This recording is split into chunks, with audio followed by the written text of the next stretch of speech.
Welcome back to Sarah's Werewolf Romance Collection, where the alphas are possessive and the omegas are never for sale. Quick question for the pack before we dive into today's chaos. How many strikes do you give a man before he's out? Let me know your relationship rules in the comments, and drop a pug emoji if your own pet is currently rolling around and judging your audiobook choices. Today, we have a special one. It's funny, it's tense, and it involves a very broken door and a very desperate king. But before we start, if you want to support the collection and get early access to stories like this, hit that join button down below. It helps us keep the nursery blooming and the stories coming. Now, take a deep breath. The alpha is out of options, and the omega is done hiding. Let's read. Chapter 1. The scent of damp earth and blooming jasmine was usually enough to center Carly Johnson. But today, even her favorite sensory anchors were failing. She stood in the center of Mrs. Higgins' overgrown garden, wiping a smudge of loam from her cheek, trying to maintain a veneer of professional politeness. "I explicitly asked for perennials that scream majesty, Carly," Mrs. Higgins sniffed, adjusting her oversized sun hat. "These look pedestrians." Carly forced a smile, though her inner wolf, a scrappy little omega with zero patience for entitlement, bristled. "Hydrangeas are hardly pedestrian, Mrs. Higgins. Once they bloom in late July, they'll provide a cacophony of color. Trust the process." Carly's business, Greenhaven Designs, was her sanctuary. It was the one place where she didn't have to worry about pack politics or the fact that she was 26, unmated, and perpetually single. She had built this company from the ground up, fighting for every contract in Port Ballor. She didn't need a mate to validate her existence. She needed clients who paid their invoices on time. After soothing Mrs. Higgins' ego with promises of extra fertilizer, Carly marched to her car. It wasn't just any car. It was her pride and joy, a vintage emerald green Volkswagen Karmann Ghia. She had restored the interior herself, stitching the leather seats until her fingers bled. It wasn't a beat-up clunker. It was a statement. She slid into the driver's seat, the engine purring with a throaty rumble that sounded more like a contented cat than a machine. She drove back to the nursery, the city of Port Ballor blurring past her window. When she arrived at her small apartment above the main greenhouse, she was greeted by the rhythmic thump, thump, thump of a tail hitting the floorboards. "Raleigh, I'm home!" she called out. A beige blur shot out from under the sofa. Raleigh, her pug, skidded to a halt on the hardwood, his tongue lolling out sideways. True to his name, he immediately dropped onto his back and began to wriggle and roll aggressively on the rug, snorting with delight. He was chubby, judgmental, and the only male she currently allowed in her life. "Rough day for you too, huh?" Carly sighed, stepping over his rolling form to toss her keys on the counter. She grabbed a bottle of sparkling water from the fridge, relishing the cold condensation against her palm. The silence of the apartment usually felt peaceful, but tonight it felt heavy, oppressive. She pushed the thought away. She was independent. She was successful. She was staring at a thick envelope sitting on her kitchen island. It was red. Official red. Frowning, Carly tore it open. Her hazel eyes scanned the document, and the blood drained from her face. It was a foreclosure notice from the bank. It claimed Greenhaven was in arrears, a logistical impossibility since she was meticulous with her finances. "This has to be a mistake," she whispered, her voice trembling. Raleigh stopped rolling. He sat up, tilting his head, his large bug eyes wide with concern. He let out a soft, sympathetic woof. Carly gripped the counter, the paper crumping in her hand. This land was her legacy, her life. If she lost the nursery, she lost everything.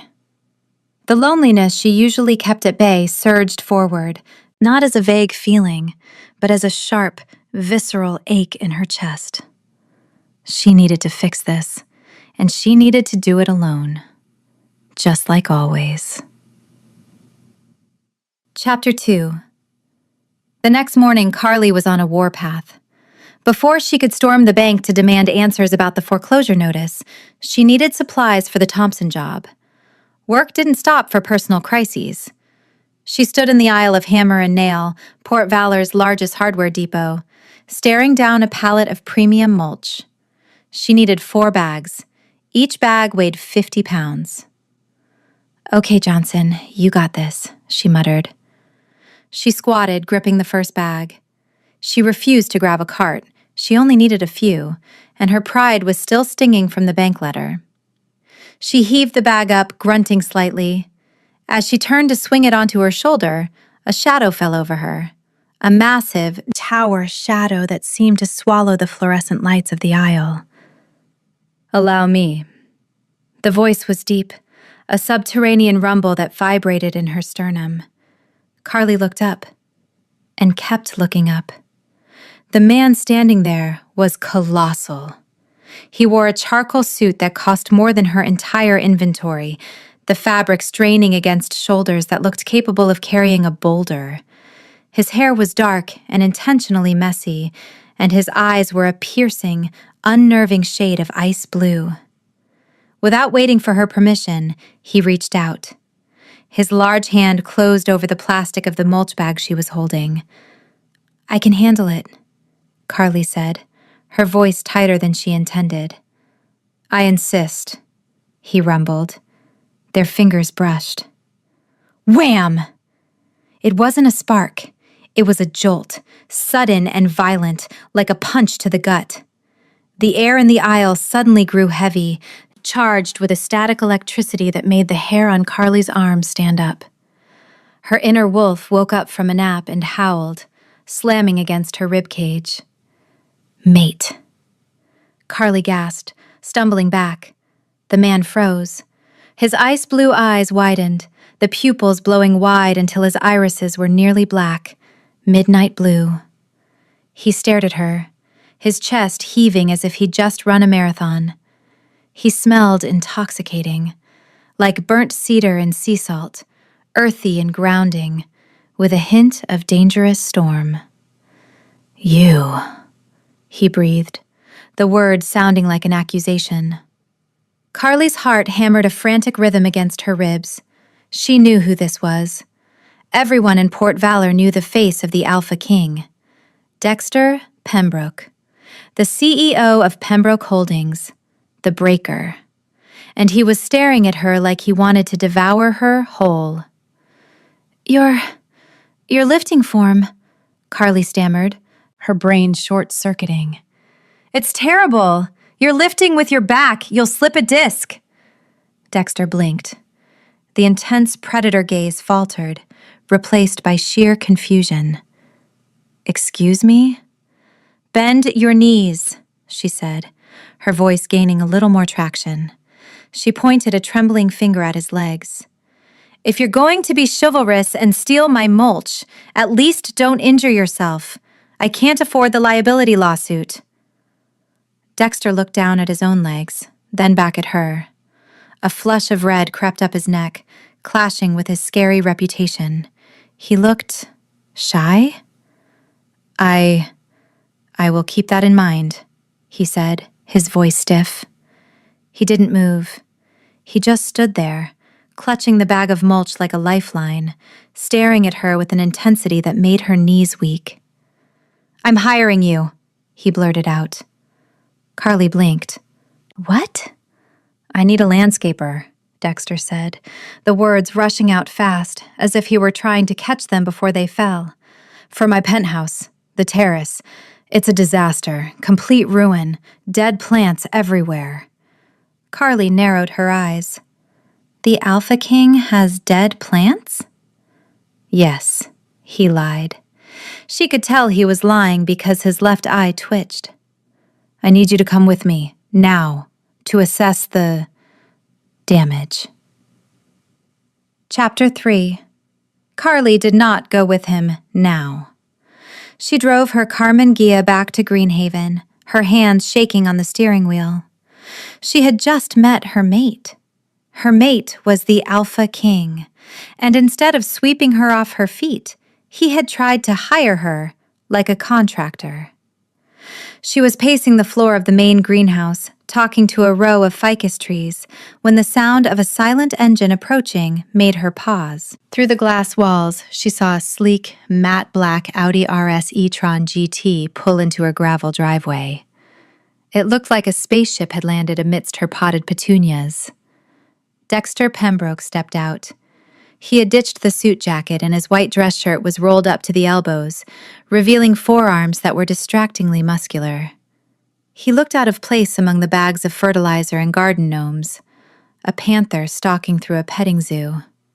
Carly walked out to meet him, wiping her hands on her apron.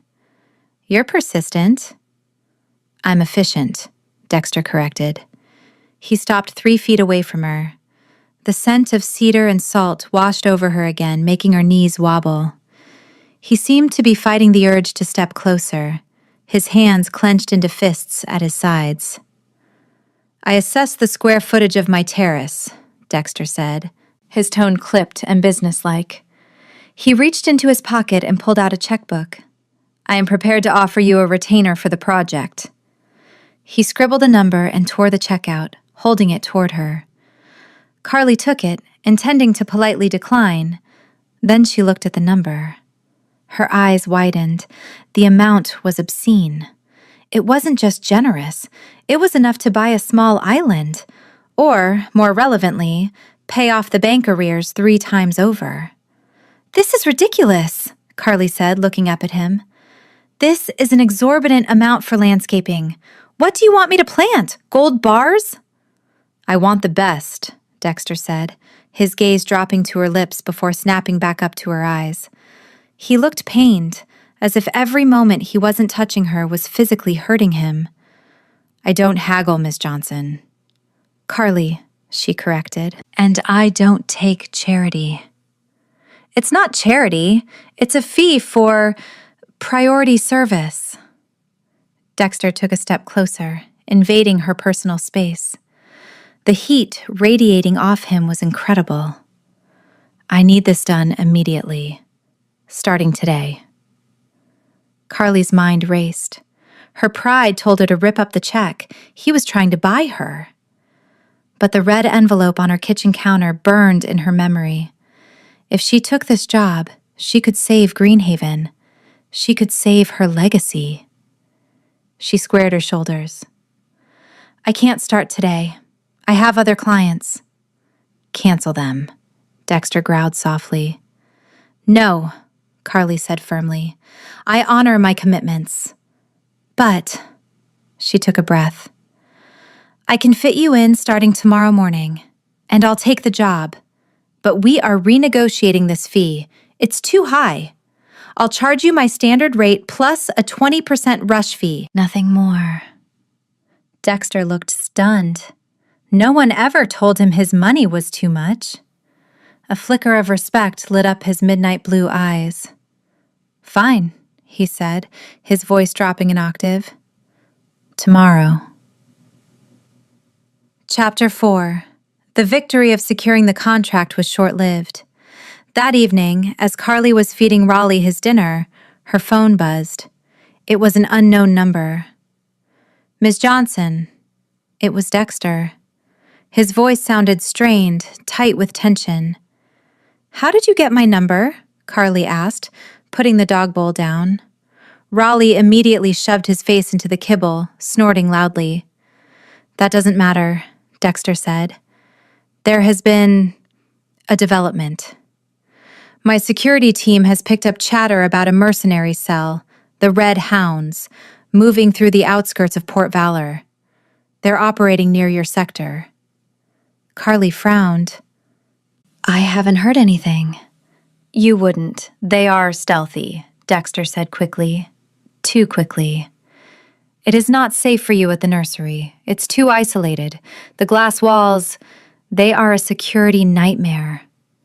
"I have a security system," Carly argued, glancing at the keypad by the door. It's insufficient, Dexter snapped. I am not asking, Carly. As the alpha of this territory, I am invoking emergency protocols.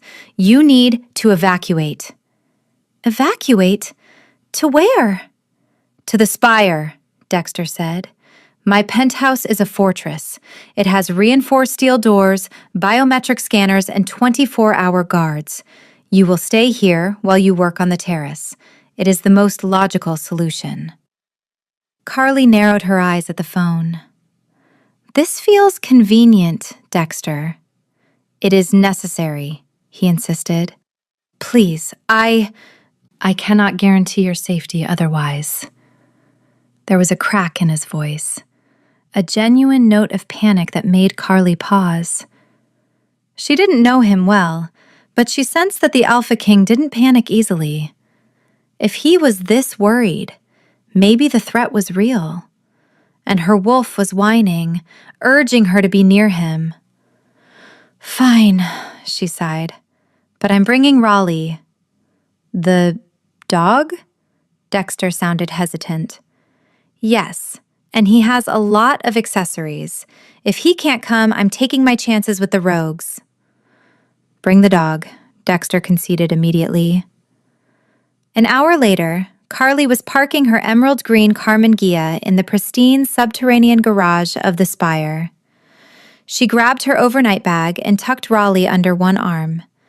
The pug was wearing his fancy red bow tie for the occasion. Dexter met her at the elevator. He looked relieved, his shoulders relaxing slightly as he saw her. He reached for her bag. I've got it, she said automatically. Carly, he warned, his voice low. He gently pried the bag from her fingers. Let me.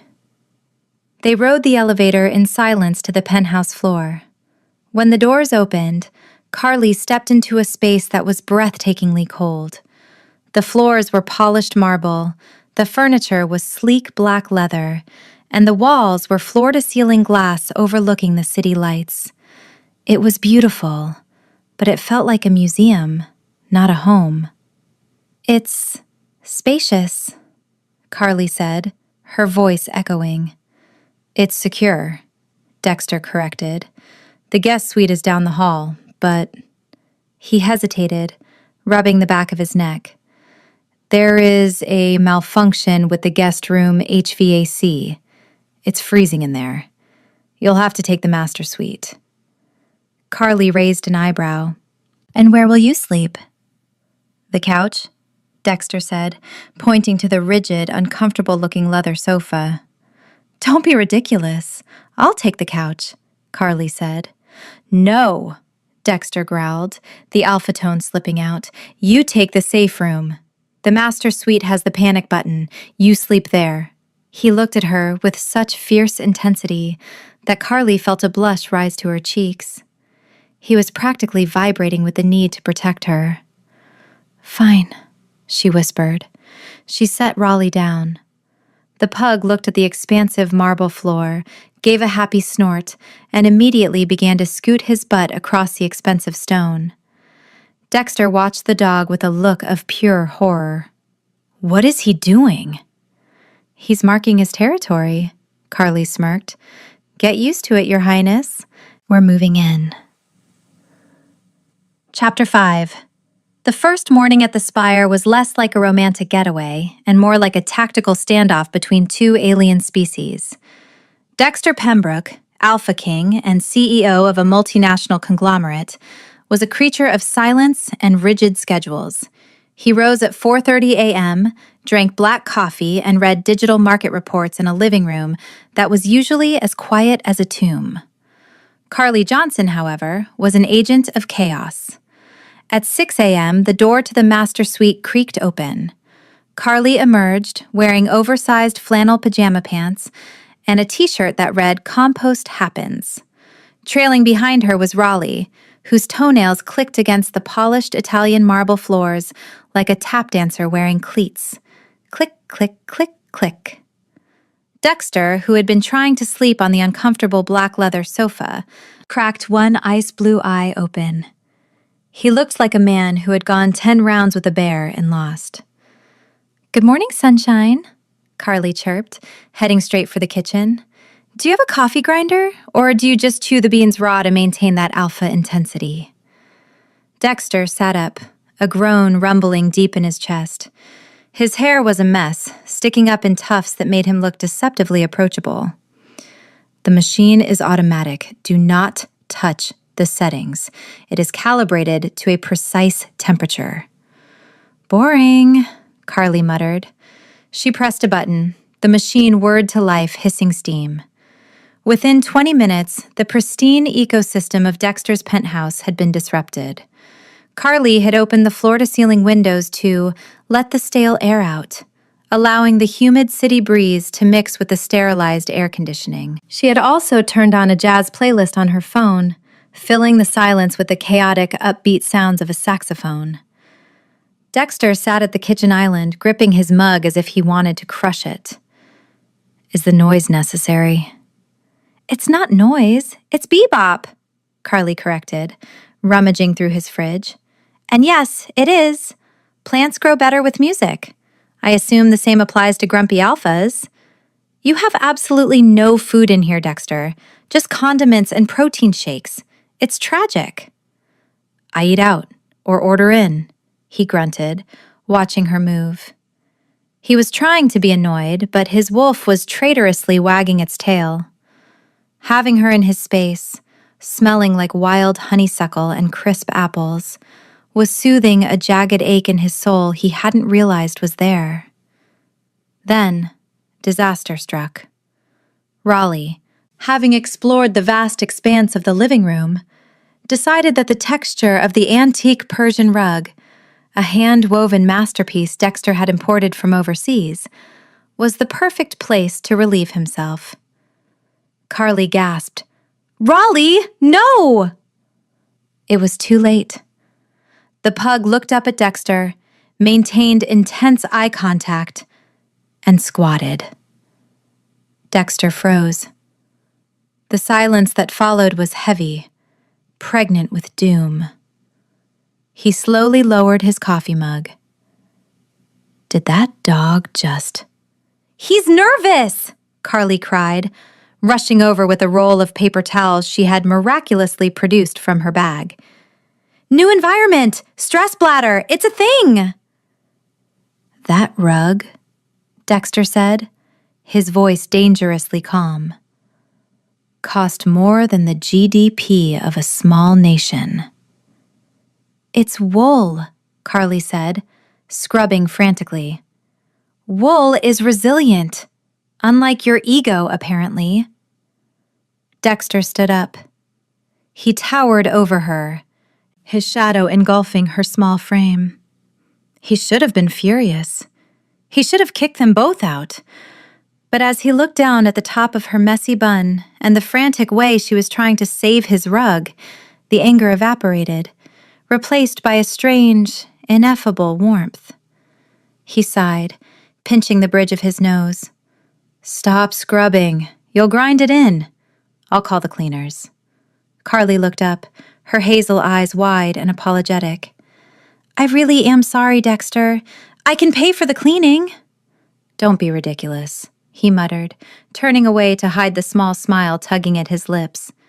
"Just keep the beast off the furniture." Chapter 6. By evening, the atmosphere in the penthouse had shifted from domestic chaos to high-stakes tension. Dexter had returned from his office early, his mood foul. "I have a meeting tonight," he announced, loosening his tie as he strode into the living room. Carly was on the terrace, aggressively pruning a dead potted palm she had found in a corner. "Okay," she said, snipping a brown frond. "Do you want us to leave? Raleigh and I can go for a walk." "No," Dexter said sharply. "The threat level is still elevated. You are to stay inside." He paused, adjusting his cufflinks. "Ideally, you will stay in the master suite. My associates, they are old-fashioned. They would not understand your presence here." Carly paused, her shears freezing in midair. "You want me to hide?" I want to avoid complications, Dexter said, avoiding her gaze. Whatever you need, dinner, entertainment, order it on the house account. Just stay out of sight. Carly didn't argue, which should have worried him. She just offered a tight, polite smile. Understood. Enjoy your meeting. 2 hours later, 3 elderly werewolves sat in Dexter's living room. They were members of the regional council, stiff, conservative men in gray suits who smelled like dust and judgment. They were droning on about zoning laws and pack territory lines. Dexter was bored out of his mind. He swirled the amber liquid in his glass, his eyes glazing over as Councilman Thorne droned on about proper Omega decorum. Suddenly, the heavy oak doors of the master suite opened. Carly walked out. She wasn't wearing her gardening clothes. She was wearing a simple, elegant slip dress in a deep forest green that hugged her curves in all the right places. Her hair was down, cascading in soft waves over her shoulders. The conversation in the room died instantly. "Good evening," Carly said, her voice smooth and confident. She walked to the wet bar, completely ignoring Dexter's stunned expression.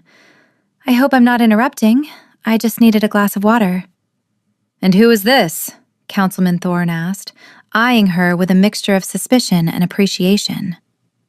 "Carly Johnson," she said, turning to face them with a dazzling smile.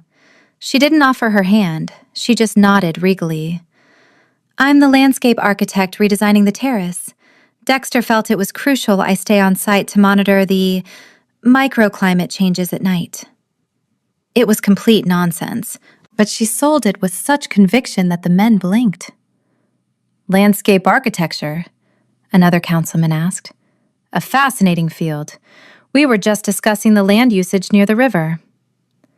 "The soil acidity there is terrible for development," Carly said effortlessly, leaning against the bar. "Unless you're planning to invest in heavy remediation, you're better off rezoning it for wetlands. It would actually lower your tax liability by 15% under the new environmental preservation statutes." The room went silent. Dexter stared at her.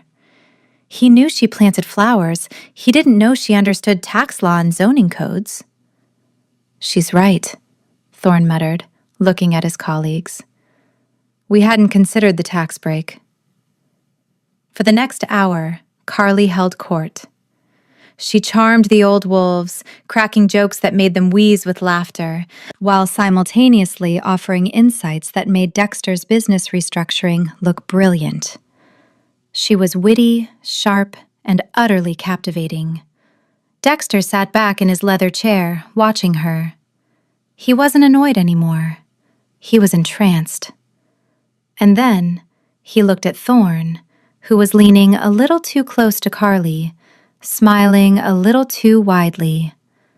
A low, vibrating growl started in Dexter's chest. It was involuntary, a deep rumble of possessiveness that caused the liquid in his glass to ripple. "Mine." Carly glanced at him, hearing the sound. Her eyes flashed with triumph. She set her glass down. "Well, gentlemen, I'll leave you to it. I have a microclimate to monitor."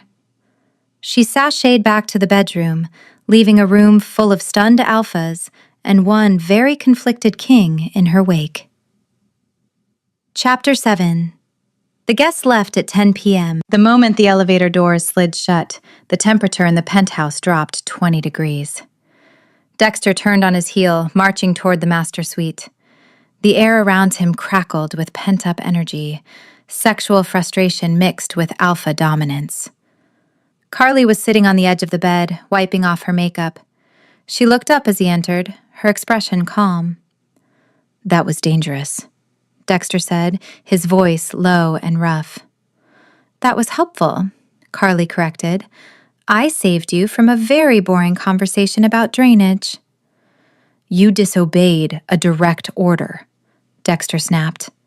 He paced the room, his hands running through his hair. "I told you to stay hidden. Those men, if they knew you were my mate, the political fallout would be catastrophic. They see Omegas as liabilities, Carly. Fragile things to be protected, not business partners. Carly stood up. The wipe fell from her hand. Is that what they think? Or is that what you think? I am trying to protect you, Dexter roared, the volume making Raleigh whimper from his dog bed in the corner. You don't understand our world, Carly. You play with dirt. You run a little nursery. These men run cities. You are out of your depth. The silence that followed was deafening. The words hung in the air, ugly and sharp. You run a little nursery. Carly's face went pale. The foreclosure notice, the red envelope she had hidden in her bag, burned in her mind. He didn't know about it, but the insult landed directly on her deepest insecurity, that she was failing, that she wasn't enough. Her hazel eyes turned to gold as her wolf surfaced, hurt and angry. But she didn't scream.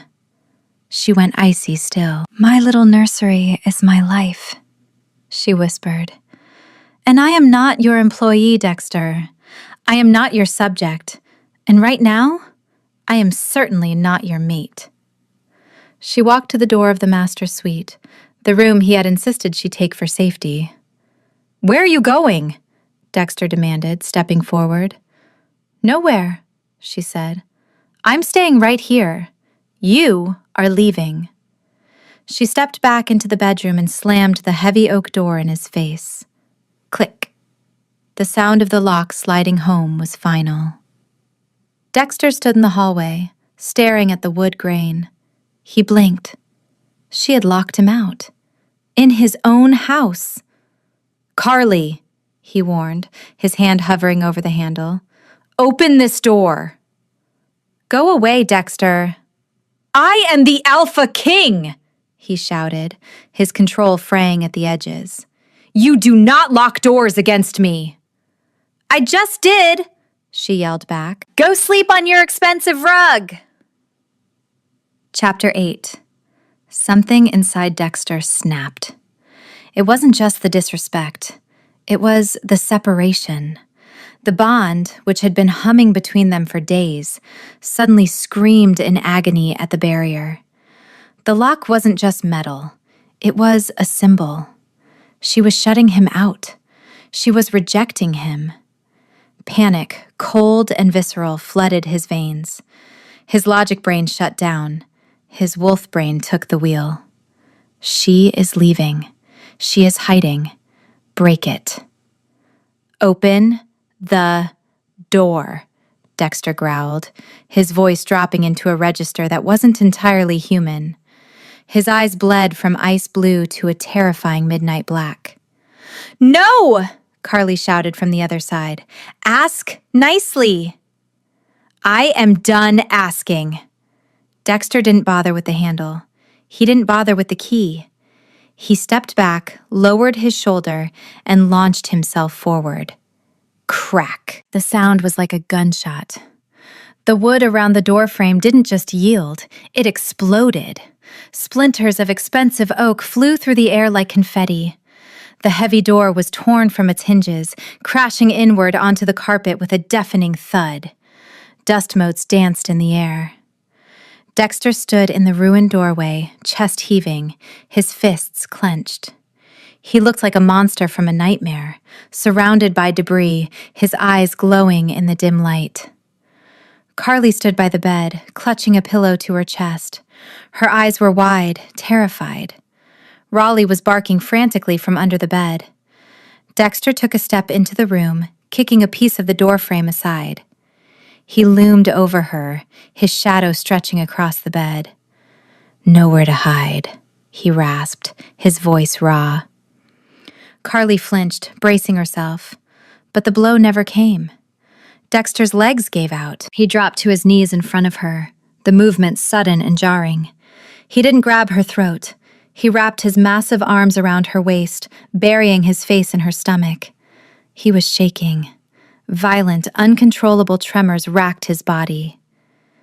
Don't. he choked out into the fabric of her dress. "Don't lock me out. Don't leave." The terrifying Alpha King, the Breaker, was trembling like a child. The aggression hadn't been anger. It had been sheer, unadulterated terror. He thought he had lost her. Carly stood frozen, her hands hovering over his messy, dark hair. The fear drained out of her, replaced by a sudden, overwhelming realization. He wasn't a tyrant. He was just broken and lonely, just like her. She slowly lowered her hands, fingers threading through his thick hair. She felt him sigh, a long, shuddering exhale that seemed to deflate his entire body. "I'm not leaving, Dexter," she whispered softly. "I'm just mad." "I can handle mad," he mumbled against her stomach, tightening his grip until it bordered on painful. "I can't handle gone." They stayed like that for a long time, surrounded by the wreckage of the door, the Alpha King kneeling in the debris, clinging to his Omega as if she were the only thing anchoring him to the earth. Chapter 9. Sunlight streamed into the master suite, illuminating a scene of absolute devastation. The heavy oak door lay in splinters on the plush carpet, a jagged testament to the previous night's events. The door frame was twisted, the metal hinges shorn off as if they were made of tin foil. Carly woke up with a stiff neck and a heavy weight draped over her waist.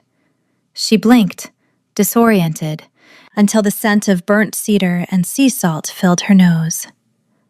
Dexter was asleep beside her. He was fully clothed, still wearing his dress shirt from the meeting, though it was now wrinkled and unbuttoned at the collar. One massive arm was thrown over her midsection, anchoring her to the mattress. He wasn't just holding her. He was clamping her down, as if he expected her to vanish if he let go. Carly lay still, staring at the ceiling. The events of the night before replayed in her mind like a fever dream. The argument, the lock, the visceral crash of the wood shattering, and then the Alpha King of Port Valor crumbling at her feet, terrified of being left alone. She shifted slightly. Dexter's arm tightened reflexively, a low, warning growl vibrating in his chest before he even woke up. "I'm not leaving, Dexter," she whispered, her voice raspy. "I just need to pee." Dexter's eyes flew open. For a second, they were midnight black, the wolf still close to the surface, before fading back to their usual ice blue. He blinked, looking at her, then at his arm across her waist. He retracted it quickly, sitting up and running a hand through his chaotic dark hair. "I apologize," he muttered, his voice thick with sleep. "I encroached." "You broke my door," Carly pointed out, sitting up and gesturing to the wreckage. Dexter looked at the destroyed entryway. He winced. "I will have it replaced, immediately. The contractor is on speed dial." "You terrified Raleigh," she added. Dexter looked around. "Where is the beast?" As if summoned, a flat, wrinkled face poked out from under the bed. Raleigh let out a tentative woof, eyeing Dexter with deep suspicion. "He thinks you're a vandal," Carly said, swinging her legs off the bed. She walked over to the debris, picking up a shard of oak the size of a dinner plate. "You know, normal people knock. They don't turn into a battering ram." Dexter stood up, smoothing his wrinkled shirt. The vulnerability from last night was gone, replaced by his usual stoic armor. But there was a crack in it now. He watched her with an intensity that made her skin prickle. "You locked me out," he said simply. "The bond, it does not tolerate barriers. When I couldn't reach you, my wolf assumed the worst. It assumed rejection." Carly paused, holding the wood. She looked at him, really looked at him. "I wasn't rejecting you, Dexter. I was setting a boundary. There's a difference." Not to him, Dexter said, tapping his chest. To him, a locked door is a threat. But he took a step toward her, stopping just short of touching her. I should not have lost control. It was undignified and dangerous. It was a little scary, Carly admitted, but also informative. Informative? I learned that the big, bad alpha king is actually just a giant, insecure puppy who needs reassurance, she teased, a small smile playing on her lips. Dexter's jaw tightened, a flush creeping up his neck. I am not a puppy.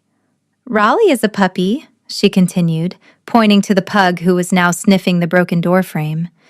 You are a very large, very dramatic wolf who owes me breakfast and a new door, preferably one with a lock I can actually use. Dexter exhaled, the tension leaving his shoulders. Deal, but the lock remains negotiable. Chapter 10. By mid-afternoon, the penthouse was swarming with contractors. The noise of saws and hammers was deafening, making it impossible to work or think. Dexter, looking for an excuse to get Carly out of the construction zone and away from the handsome lead carpenter, suggested a drive. Where are we going? Carly asked as she buckled herself into the passenger seat of his matte black Audi RS e-tron GT. Rolly was in the back, strapped into a specialized doggy booster seat, looking regal. You said you like jazz, Dexter said, merging onto the highway with the silent, lethal acceleration of an electric predator. There is a place in the old district, the Blue Moon. Carly laughed. The Blue Moon? Dexter, that's my Uncle Hermes' place. Dexter froze. The car didn't swerve, his reflexes were too good for that, but his grip on the leather steering wheel tightened until his knuckles turned white.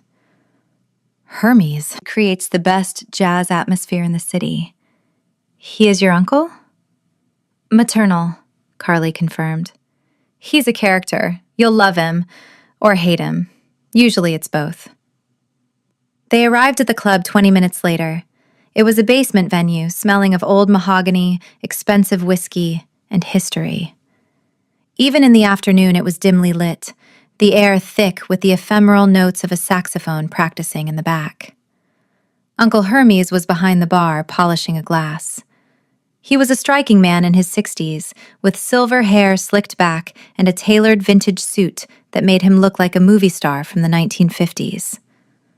A cane with a heavy silver wolf head handle leaned against the bar.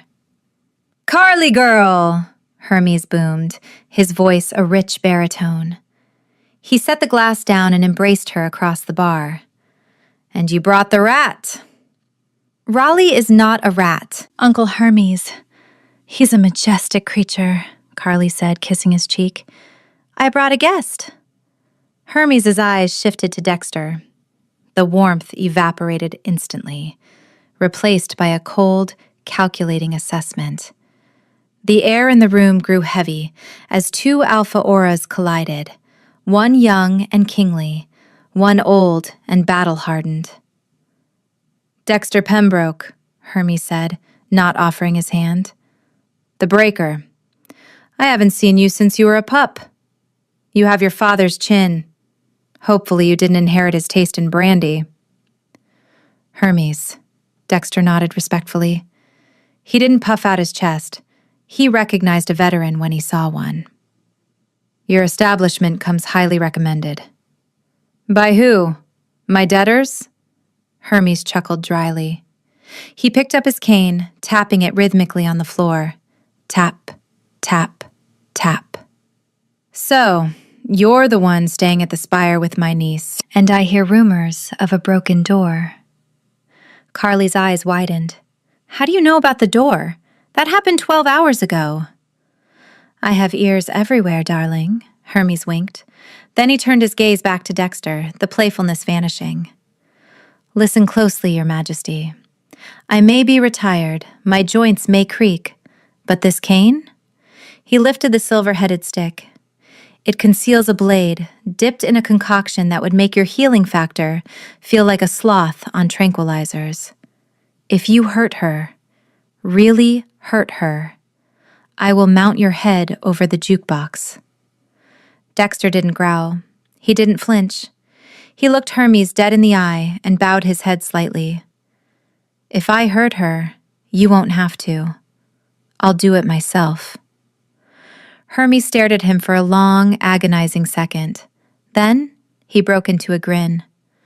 Good answer. Now sit down. First round is on the house. But if the dog pees on my floor, I'm turning him into a pair of slippers. Chapter 11. This is ridiculous, Dexter stated. This, Carly corrected, is culture. They were standing in the middle of Neon Nights, a retro arcade in downtown Port Valor. It was a cacophony of electronic beeps, flashing lights, and the shouts of teenagers. Dexter, in his dark designer suit, looked like a vampire who had wandered into a Chuck E. Cheese. Raleigh was on Dexter's back, specifically in a canine sports sack carrier that strapped the pug to Dexter's chest like a baby. Raleigh looked thrilled, his tongue lolling out as he watched the lights. Dexter looked mortified, but he hadn't refused to wear it. We are here to relax, Carly said, handing him a plastic card loaded with credits. To bond. To do something that doesn't involve pack politics or property damage. Pick a game. Dexter scanned the room with tactical precision. That one, the mole simulation. Whack-a-mole? Okay, big guy, show me what you got. Dexter approached the machine. He gripped the padded mallet. The game started. It was a massacre. Dexter didn't just hit the moles, he obliterated them. His reflexes were supernatural. Whack, whack, whack. His arm was a blur. He wasn't playing a game. He was executing a military strike against the plastic rodents. The machine started smoking slightly. A crowd of teenagers gathered, whispering in awe.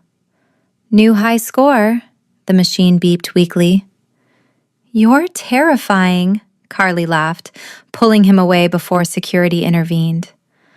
Let's try something less violent. Air hockey. They stood on opposite sides of the table. The puck hovered on its cushion of air. Prepare to lose, Pembroke, Carly grinned, tucking a strand of honey-brown hair behind her ear. Dexter opened his mouth to trash talk, but the words died in his throat. He looked at her, really looked at her. Under the neon pink and blue lights, she was radiant. Her eyes were crinkled with laughter, her competitive spirit making her scent spike with adrenaline and joy. She looked alive, and she was his. He forgot to defend his goal. Clack. Score! Carly cheered. 1-0. Are you even trying? Dexter blinked. He hadn't moved. He was just staring at her, his mallet hovering uselessly over the table. The shy awkwardness that plagued him around her surged back. He felt his face heat up. The lighting is distracting, he lied. Sure it is, she teased. She hit the puck again. Clack. 2-0! Come on, Alpha, focus! But he couldn't. For the rest of the game, Dexter Pembroke, the most feared wolf on the coast, lost miserably to an Omega landscape architect because he was too busy memorizing the way her nose crinkled when she scored. Raleigh, sensing his temporary guardian's defeat, let out a long, judgmental sigh from Dexter's chest carrier. Chapter 12. They returned to the Spire late, carrying takeout boxes and smelling of static, hot electronics and popcorn. The contractor had left for the day, leaving a temporary plywood security panel bolted over the ruined frame, while the new custom door was being fabricated. I am starving, Carly announced, kicking off her shoes. And that takeout is going to take too long to reheat. I'm making grilled cheese. We have no groceries, Dexter reminded her, unstrapping Raleigh and setting the pug free.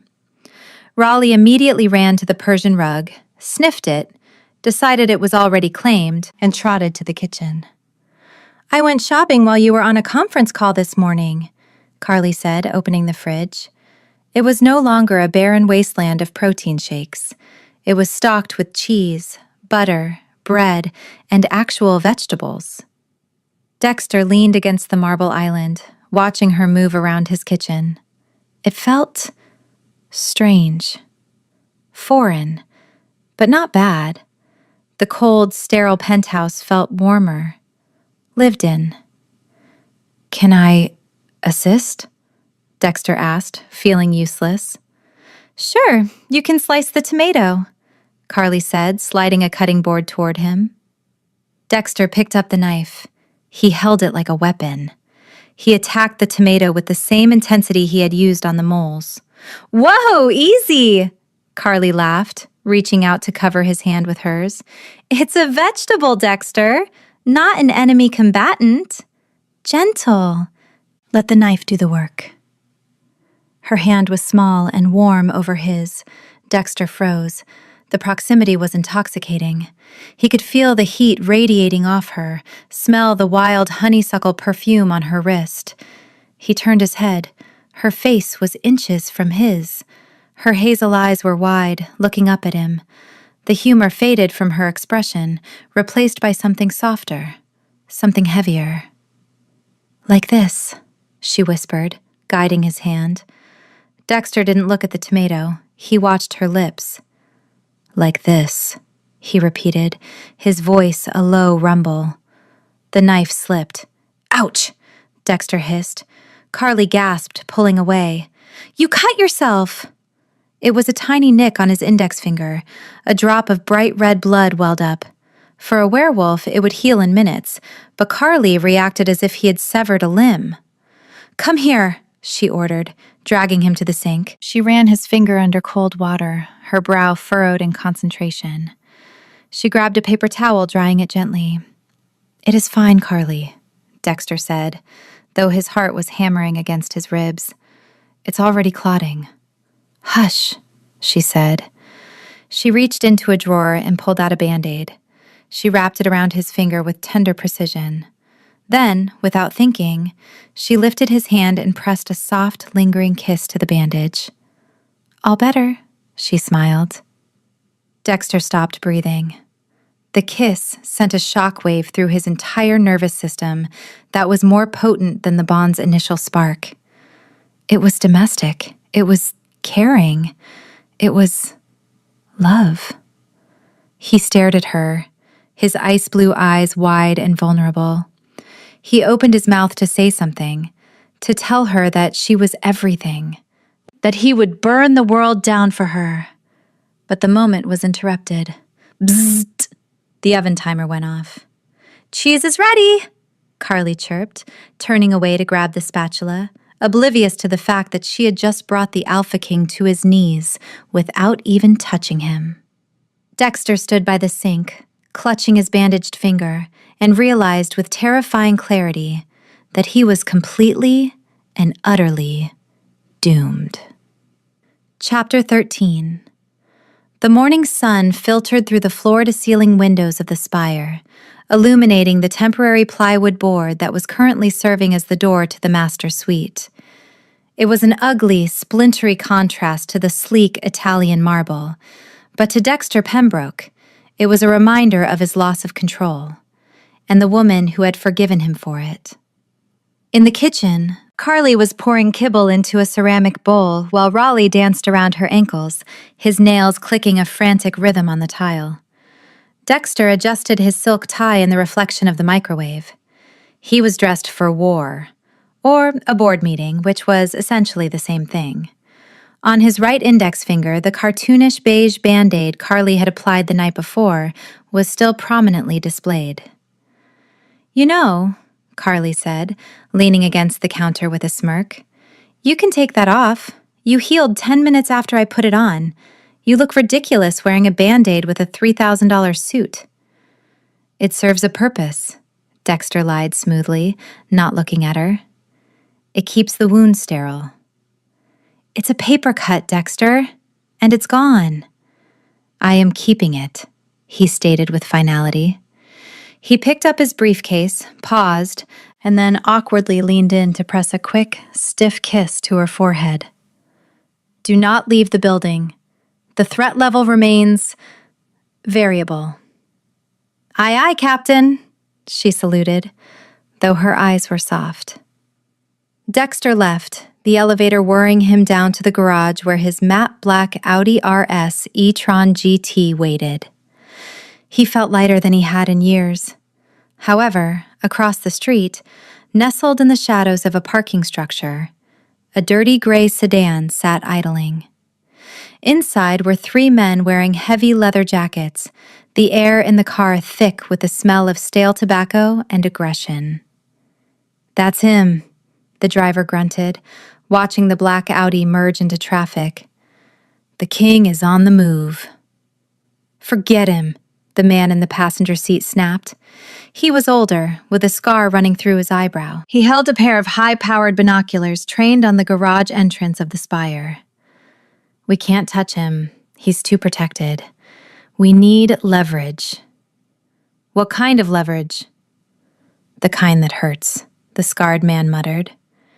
He adjusted the focus on the lenses. Intel said he moved someone in, a female. A mistress? Maybe. The scarred man scanned the garage as the heavy security gate began to roll down slowly behind Dexter's car. Just before it hit the concrete, a glint of color caught his eye. Parked in the far corner of the Alpha's private bay, nestled next to the black Audi's empty spot, was a vintage vehicle. It was unmistakable. A pristine, emerald green Volkswagen Karmann Ghia. The scarred man lowered the binoculars, a cruel smile twisting his lips. Well, well, that's a very specific car. Run the plates. Find out who owns that green toy. If she means enough for him to park her in the royal garage, she means enough for us to use. The red hounds are going to enjoy this, the driver chuckled, shifting the sedan into gear. Unaware that her beloved car had just painted a target on her back, Carly was upstairs, currently explaining to Raleigh why he couldn't eat the plywood door. Chapter 14. Absolutely not, Carly said, crossing her arms. It is non-negotiable, Dexter replied, holding up a garment bag. The annual PAX Charity Gala is tonight. As the Alpha, I must attend. As my guest, you must attend. I don't do galas, Dexter. I do dirt. I do mulch. I do not do hors d'oeuvres that are smaller than a quarter. Please, Dexter said. It was the first time he had used that word without sounding like he was choking on it. He looked genuinely stressed. The council is circling. If I show up alone after the rumors of a guest at the penthouse, they will assume I am weak or hiding something. I need you.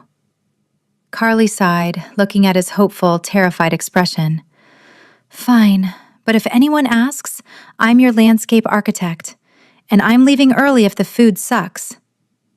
2 hours later, Carly emerged from the master suite. She had transformed. Gone were the flannel pants and the messy bun. She was wearing a floor-length gown of liquid silver silk that clung to her curves like a second skin. Her honey-brown hair was swept up in an elegant chignon, exposing the delicate line of her neck. Dexter, waiting in the living room in a tuxedo that made his shoulders look impossibly broad, stopped breathing. He actually stopped. His heart skipped a beat, then hammered a frantic rhythm against his ribs. You look... He cleared his throat, his voice dropping to a subterranean rumble. Adequate. Carly laughed, smoothing the silk. You really need to work on your compliments, Your Highness. Adequate won't get you a second date. The gala was held in the ballroom of the Port Valor Grand Hotel. It was a sea of black ties, glittering jewels, and the overwhelming scent of expensive perfume and alpha pheromones. Dexter was on edge the moment they walked in. He kept a hand on the small of Carly's back, steering her through the crowd with possessive precision. Every time a male wolf looked at her, and they all looked at her, A low vibration started in Dexter's chest. They were near the buffet when a waiter, a young beta with a charming smile, offered Carly a glass of champagne. "For the lovely lady," the waiter winked, letting his gaze linger a second too long on her neckline. Grrr. The sound was low, but in the polite silence of the gala, it sounded like a chainsaw starting up.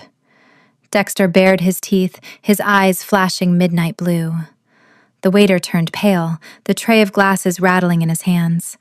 People turned to stare.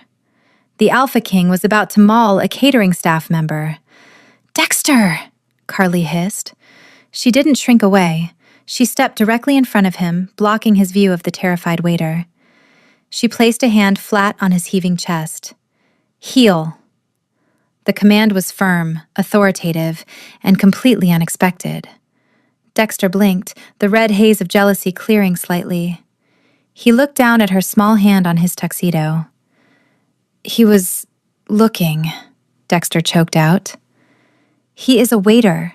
He is doing his job, and I am your date," Carly said, her voice calm but steel hard. "Stop growling at the help, or so help me God, I will go home and tell Raleigh you kicked him." The absurdity of the threat and the fierce look in her hazel eyes snapped him out of it. The aggression drained away, replaced by sheepishness. "I apologize," Dexter muttered, looking at the floor. Carly grabbed 2 glasses of champagne from the shaking waiter's tray. She handed one to Dexter. "Drink, and smile. You're making a scene." Dexter took the glass. He drank. He didn't smile, but he leaned down and whispered, "You are terrifying." "I know," she smirked, clinking her glass against his. "Drink up, big guy." Chapter 15. The ride home in the Audi was silent, but it was a comfortable silence. The tension of the gala had faded, replaced by a quiet intimacy. When they arrived back at the Spire, Carly kicked off her high heels the moment the elevator doors opened, groaning in pleasure as her feet hit the cool marble. "Civilization is overrated," she muttered, carrying her shoes. Dexter loosened his tie, unbuttoning the top collar of his shirt. He looked tired, the weight of the crown settling back on his shoulders. "It is a performance, a necessary one." "You need to unwind," Carly declared. She flopped onto the black leather sofa, the one Dexter had slept on for a week, and patted the cushion beside her. "Sit, we're playing a game." Dexter hesitated, then sat down, keeping a respectful distance. "What game?" 20 questions, no lies, no deflecting, just truth. Dexter raised an eyebrow. "Dangerous." "I'll go first," Carly said, tucking her legs under her silver dress. "Why do you live in a museum? This place, it has no soul, Dexter. No photos, no knickknacks, just expensive furniture and air." Dexter looked around the penthouse. "My father believed that personal attachments were weaknesses. Clutter creates chaos.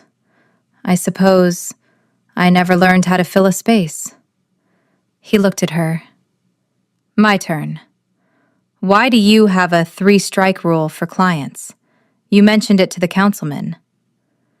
Carly's smile faded slightly. She twisted the silver ring on her thumb. "My ex-fiancé. He was an alpha. Very charming, very rich. He slowly started eroding my boundaries. First it was, don't wear that. Then, don't work late. Then, sell the nursery. I let him get away with 100 little things because I thought it was love. When I finally left, I promised myself, 3 strikes. Disrespect me 3 times and you're out. No exceptions." Dexter went still. His jaw tightened. "He asked you to sell your nursery? He demanded it." "He was a fool," Dexter said, his voice low and visceral. and if he ever comes near you again, the strike count will be 1, and it will be fatal. Carly looked at him, surprised by the intensity of his defense. He's in the past, Dexter. Your turn.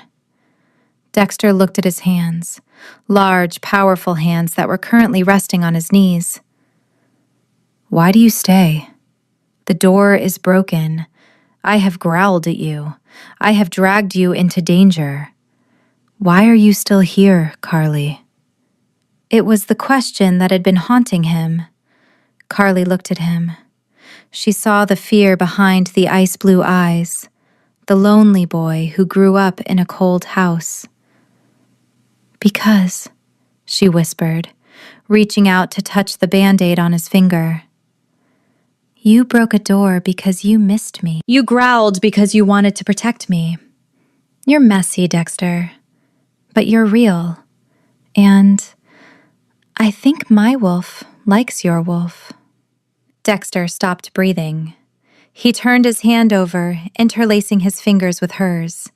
His palm was warm and rough against her skin. Just your wolf? He asked softly.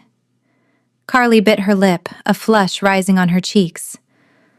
Ask me again later. That was question 4. Chapter 16. The next evening, the air was thick with the promise of rain. The humidity made the sense of the city heavier, amplifying the smell of damp concrete and blooming jasmine. Carly was on the terrace. For the past 3 days, she had been working tirelessly, transforming the barren slate of gray stone into a budding oasis. She had brought up massive planters filled with ferns, installed a trellis with climbing ivy, and arranged seating that actually encouraged conversation. Dexter stepped out through the glass doors. He had discarded his suit jacket, his white shirt sleeves rolled up to his elbows. He stopped, looking around. It is different, he said. It's alive, Carly corrected, wiping dirt from her hands onto her jeans. It just needed some soft edges. Nature doesn't like straight lines. Dexter. He walked over to where she stood by the railing, overlooking the glittering skyline of Port Valor. The wind whipped his dark hair around his face. You have a talent, he said, standing close enough that she could feel the heat radiating off him. You see things that aren't there and make them real. That's the job, she shrugged, feeling suddenly shy. The proximity was overwhelming. The scent of burnt cedar was everywhere, wrapping around her like a blanket. No, Dexter said. He reached out, his hand cupping her cheek. His thumb brushed over her cheekbone, rough and tender. It is you. Carly's breath hitched. She looked up at him. His eyes were darkening, the pupils blowing wide until the blue was swallowed by black. He wasn't looking at the garden. He was looking at her mouth. Carly, he breathed, her name sounding like a prayer on his lips. Dexter, she whispered back. He didn't rush. He leaned down slowly, giving her every chance to pull away. When she didn't, when she rose up on her tiptoes to meet him, he closed the gap. The kiss wasn't gentle. It was an explosion. It was days of pent-up frustration, fear, and longing colliding in a single moment. Dexter groaned, a low sound in his throat, and wrapped his other arm around her waist, pulling her flush against him. His mouth was hot, demanding, tasting of coffee and desire. Carly's hands tangled in his hair, pulling him closer. The world fell away. There was no foreclosure, no red hounds, no counsel. Just him, just them. The chemistry was palpable, an electric current that sizzled between their skin. Dexter pulled back slightly, just an inch, his forehead resting against hers. He was panting. I have wanted to do that since the hardware store. Shut up and do it again, Carly commanded softly. He began to lean in, his lips brushing hers. Woof, woof, woof! A frantic, high-pitched barking erupted from the other side of the terrace. Dexter froze. Carly froze. They turned to see Raleigh standing by a planter, barking furiously at a pigeon that had dared to land on the railing. The pug was bouncing on his front paws, defending the territory with the ferocity of a marshmallow. Dexter closed his eyes, letting out a long, defeated sigh. I am going to buy that dog a very expensive, very soundproof kennel. Carly burst out laughing, the sound ringing out over the city. She grabbed Dexter's hand, lacing their fingers together. Come on, Alpha. Let's save the pug from the bird. Dexter looked at her laughing face, then at the annoying dog, and realized he wouldn't trade this chaos for anything in the world. Chapter 17. The morning after the kiss on the terrace, the air in the spire felt different. It was charged, electric, and heavy with unspoken promises. Dexter had left for the office early, but he had left a note on the kitchen counter next to the coffee machine. I will be home by 6. We need to talk. About us. Carly smiled, tracing the sharp, angular handwriting with her thumb. She felt giddy, a sensation she hadn't allowed herself to feel in years. To burn off the nervous energy, she decided to water the plants in Dexter's home office, a room she usually avoided because it smelled too much like serious business and leather. She hummed a jazz tune as she misted the ficus in the corner. As she turned to leave, her hip bumped against the edge of Dexter's massive mahogany desk. A stack of files slid sideways, fanning out across the polished surface. Carly sighed, reaching down to tidy the mess. Smooth move, Johnson, she muttered. She gathered the papers, intending to just stack them back up. Then, a bold header caught her eye. Confidential. Acquisition target. Greenhaven Nursery. Carly froze. The water mister slipped from her fingers and hit the carpet with a dull thud. Her heart began to hammer a frantic rhythm against her ribs. She picked up the file, her hands trembling. Inside were detailed schematics of her land. There were bank documents, copies of the very foreclosure notice she had hidden in her bag. And stapled to the front was a memo from Dexter's chief financial officer. Debt purchase approved. Title transfer pending upon owner's default. Pembroke Holdings will assume full control of the asset, effective immediately. The world tilted on its axis. The foreclosure, the security threat, the move to the penthouse, it all clicked into a horrifying picture. Dexter wasn't protecting her. He was acquiring her. He knew about her debt, and instead of telling her, he had bought it behind her back to own her land. It was exactly what her ex-fiancé had done. It was the erosion of her agency, the removal of her choice. Strike 3. The betrayal hit her like a physical blow, a visceral punch to the gut that left her gasping for air. The kiss on the terrace suddenly felt like a lie, a distraction to keep her docile while he signed the papers to take her life's work. I am not a transaction, she whispered, her voice cracking. She didn't wait. She couldn't. The fight or flight instinct that had kept her independent for so long screamed, "Run!" She marched to the master suite, stepping over the threshold with a plywood board still leaned against the broken frame. She threw her clothes into her bag. She grabbed Raleigh, who was sleeping on the expensive Persian rug. We're leaving, buddy, she said, her voice shaking. She grabbed a piece of paper and a Sharpie. She wrote 5 words, slashing the ink across the page with angry force. She slammed the damning acquisition file down on the kitchen island, placing her note directly on top of it. I am not for sale. Chapter 18.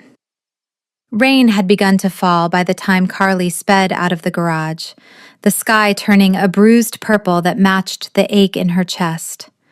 She pushed the emerald green Karmann Ghia harder than she ever had, the vintage engine roaring in protest as she merged onto the highway leading out of Port Valor. She didn't know where she was going. Uncle Hermie's place? A motel? Anywhere that wasn't owned by Dexter Pembroke. Tears blurred her vision, hot and stinging. Stupid, she scolded herself, wiping them away furiously. Stupid, stupid Omega. You let him in. You let him see you. Raleigh whined from the passenger seat, sensing her distress. He pawed at her arm, his little face wrinkled with concern. I'm okay, Raleigh, she lied. We're okay.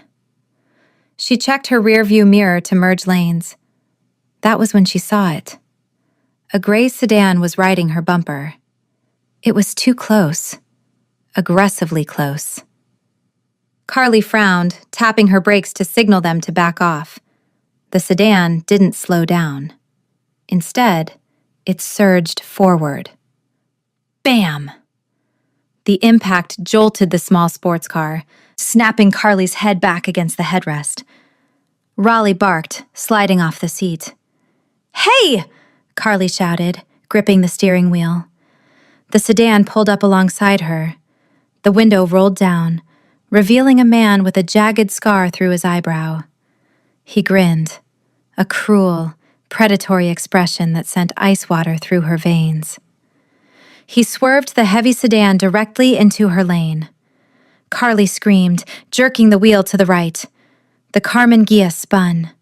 Tires screeched against the wet asphalt, a deafening shriek of burning rubber. The world became a kaleidoscope of gray sky and wet pavement. The car slammed into the metal guardrail with a sickening crunch. Metal crumpled. Glass shattered. The airbag deployed with the force of a cannon, punching the air out of her lungs. Silence followed, broken only by the hiss of steam from the radiator and the terrifying sound of heavy boots crunching on gravel. Carly gasped, coughing as the white dust from the airbag filled the small cabin. Her head was spinning. She looked over. Raleigh was cowering in the footwell, shaking but seemingly unharmed. "Stay down," she rasped. She tried to open her door. It was jammed. A face appeared in her broken window. The scarred man. "Well, look at that," he sneered, the scent of stale tobacco and rot wafting into the car. "The king's little pet wrecked her toy." He reached in, grabbing a handful of her hair. Chapter 19. "Let her go!" The roar didn't sound human. It sounded like the earth itself splitting open. The scarred man froze, looking toward the highway. A matte black Audi RS e-tron GT screeched to a halt 50 yards away, drifting sideways to block the road. The driver's door flew open, but Dexter didn't step out. He launched himself out. Mid-air, his body contorted, bones cracked and reshaped with a wet, terrifying sound. His clothes shredded, falling away like confetti. By the time his paws hit the asphalt, he was no longer a man. He was a monster. A massive, midnight black wolf, easily the size of a pony, with eyes that burned like blue fire. He didn't pause. He charged. The three men from the sedan scrambled, pulling jagged silver knives and tire irons from their coats. "It's the king! Kill him!" Dexter hit the first man, the driver, with the force of a freight train. There was a sickening snap, and the man went flying over the guardrail, disappearing into the ravine below. The scarred man and the third attacker hesitated. They were alphas, but Dexter was a primal. He turned on them, a low, vibrating growl tearing from his throat that shook the rain from the air. But he was outnumbered. Another car, a black SUV, pulled up behind the sedan. 4 more red hounds poured out. They circled the black wolf, their weapons glinting in the headlights. Dexter snapped his jaws, keeping himself between the attackers and Carly's wrecked car. He was bleeding from a slice on his flank, the dark fur matted with crimson. Then a horn blared, a cheerful melodic Dixie horn. A vintage cream-colored convertible drifted around the corner, ignoring the wet road conditions. It skidded to a halt next to the Audi. Uncle Hermes stepped out. He was wearing a pristine beige trench coat and holding his silver-headed cane. He looked at the 7 armed men surrounding Dexter. "Boys have terrible manners," Hermes tutted. One of the new attackers rushed him. "Get the old man!" Hermes didn't flinch. He flicked his wrist. The silver head of the cane detached, revealing a gleaming, long blade. With a speed that belied his age, he parried the attacker's knife and struck him in the knee with the heavy wood shaft. Crack! The man screamed and went down.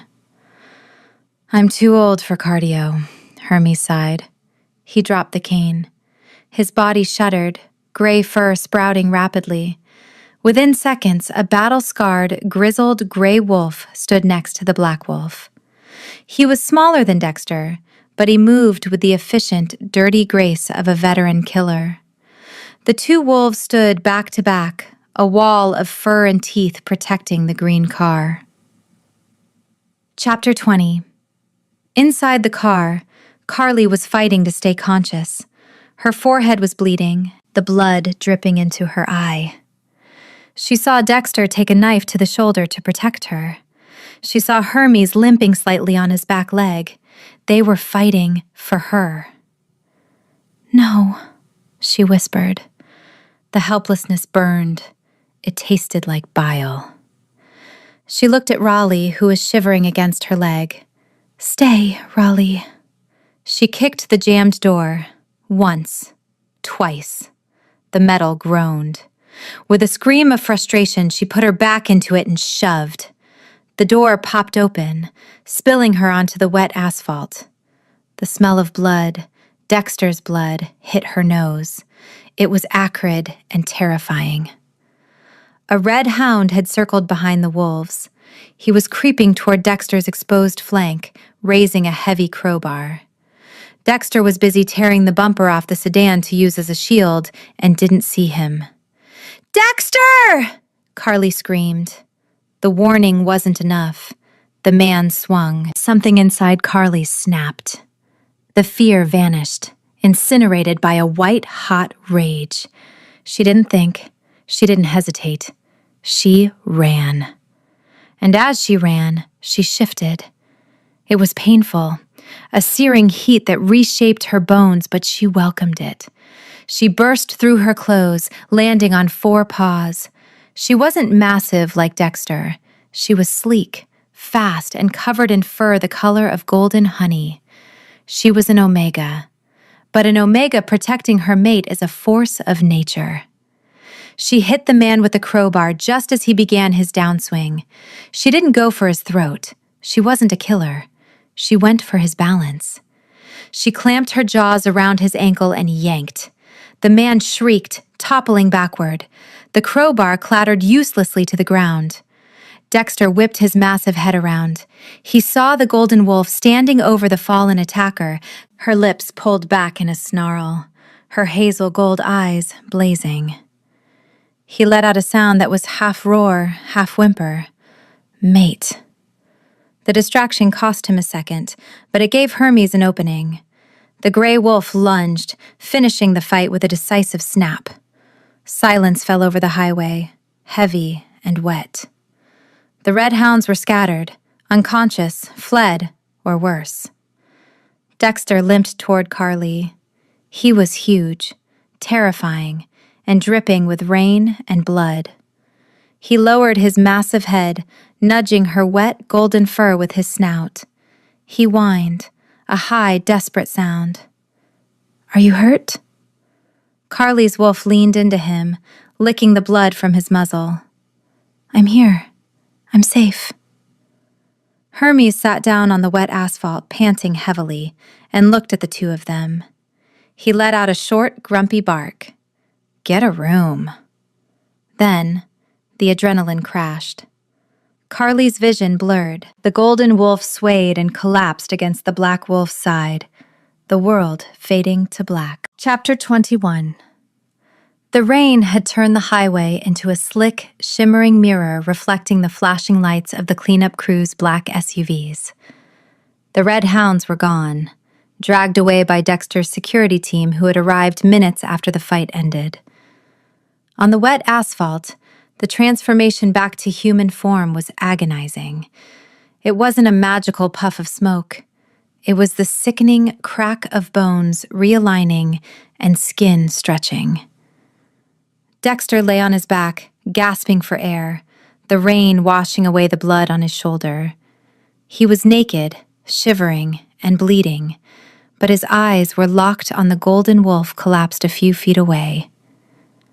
"Carly," he rasped, forcing his body to move. Beside him, the golden wolf shuddered. The honey-colored fur retracted, leaving a small, pale human form curled in the fetal position on the cold road. She was unconscious, a nasty gash on her forehead sluggishly weeping blood mixed with rain. Dexter crawled to her. He didn't care about his dignity. He didn't care about the security team approaching with blankets. He pulled her limp body against his chest, shielding her from the downpour. "Medic!" he roared, the sound tearing at his throat. Uncle Hermes, who had shifted back and was currently wrapping a foil emergency blanket around his waist like a sarong, limped over. He looked old and tired, his silver hair plastered to his skull.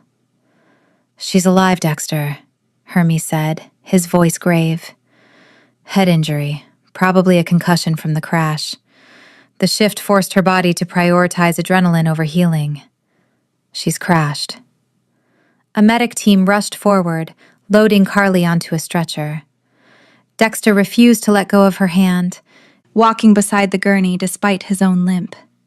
"Wait!" Hermes barked, stopping the procession. He pointed his cane, which he had retrieved from a puddle, toward the crumpled wreckage of the emerald green Carmen Gia. From inside the twisted metal, a high-pitched, terrified whining echoed. "The rat," Hermes muttered. Dexter stopped. He looked at the car, then at Carly's unconscious face. He knew that if she woke up and that dog was missing, she would never forgive him. "Get the dog," Dexter ordered his head of security. "And be careful. If you scratch him, you're fired." A burly guard, looking thoroughly confused, pried open the passenger door. Raleigh shot out like a cannonball, shivering and wet. He bypassed the guard and scrambled straight toward Dexter, leaping up to claw at his naked legs. Dexter scooped the pug up with his good arm. Raleigh didn't bite him. Instead, the dog buried his flat face into Dexter's neck, whimpering softly. "I know," Dexter whispered to the dog, his voice breaking. "I know." They rode in the back of the private medical transport together, the Alpha King wrapped in a blanket, bleeding from a knife wound, clutching a pug, and staring at the woman who had fought a war for him. They bypassed the hospital. Dexter insisted on the Spire.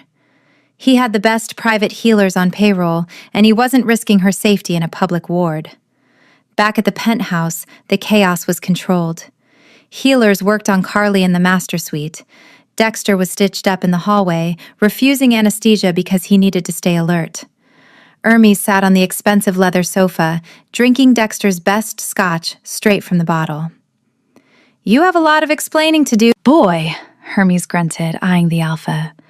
"Starting with why she thought you were the enemy." Chapter 22. Carly woke to the smell of antiseptic and lavender. Her head throbbed with a dull, rhythmic ache, but the sharp agony was gone. She blinked, realizing she was back in the master suite of the Spire.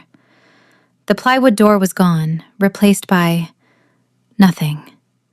Just an open frame. She tried to sit up. "Easy, Tiger," a familiar voice rasped. Uncle Hermes was sitting in a chair by the bed, reading a gardening magazine. He looked clean, dressed in one of Dexter's silk robes that was 2 sizes too big for him. "Hermes," Carly croaked.